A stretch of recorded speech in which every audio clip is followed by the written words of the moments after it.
Cars, smoke, crashes, and trying out a rig setup by one of the top drift drivers in the world. These are the first things that come to mind after my first time with Drift Masters, all thanks to Moza Racing. Hey guys, Emils here, and let's dive into this exciting day at the Bitjarneke track at Drift Masters Round 5. It took me a while to get to the track and get to the main gate. They did wave me off to go to gate 5 for the VIP treatment, so after a short walk I got my VIP wristband and neck pass. This is the 10-year anniversary of Drift Masters in Riga, so this should be fun.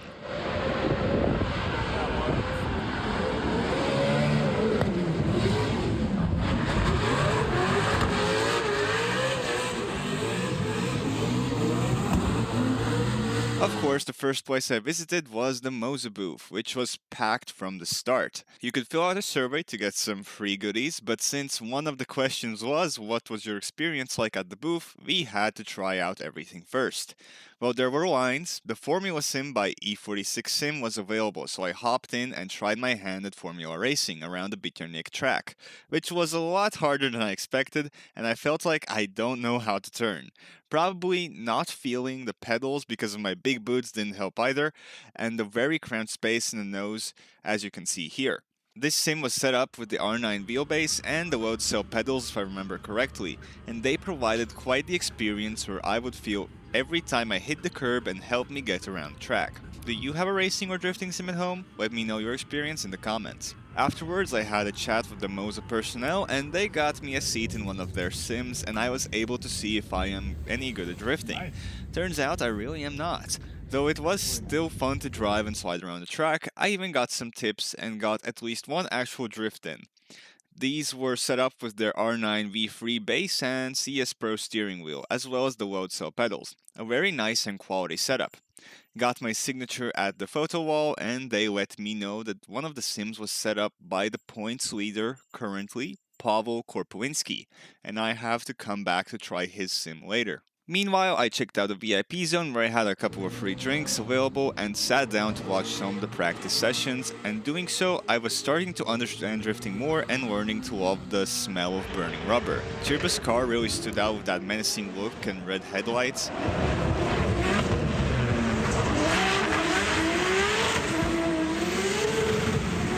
I also got to see some wipeouts and the aftermath.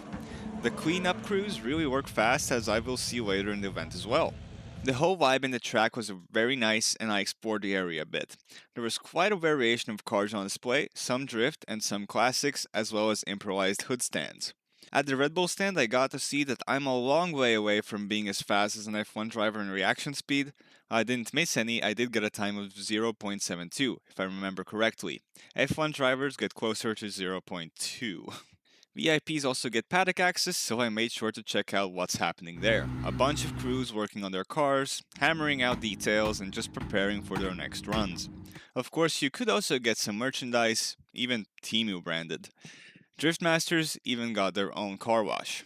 In the top 32, I got to watch more cars going by and learning more about the drifting and judging process. It can seem like the same thing over and over again, but when the commentators or judges give explanations, you can start to understand the nuances of this motorsport. Also, I couldn't help but appreciate the fact that this event brings so many countries together. Grabbed some food and drinks in between, and now we were getting close to the end, and it was time for the parade before the top 16, where we got to see all the cars and drivers competing. But while the first drivers were fighting for their spot in the final, I went back to the Moza booth to finally try out the setup of Pavel Korpowinski. There were a couple of drivers who drove before me, and I have to say the skill there is amazing, and I can't imagine being that good at drifting. Though the force feedback was turned down to 60% because it was too powerful for most people. But we turned it back to 80%, as Pavel said it, and let's try it out. The power was immense. Getting the car sideways was easy, though controlling it was not. All I can say that Pavel is definitely stronger than I am, and of course a more skilled driver, and that's how it should be. All the gear you see is available on the Moza website, which I will leave in the description if you want to check it out for yourself. Honestly, the price to quality is surprising, and high quality racing sims have never been this affordable. Back in the stands, I got to see Heinonen with his V8 fighting against Pavel, and it was a close fight. This was a rerun already, until Heinen's engine manifold just exploded.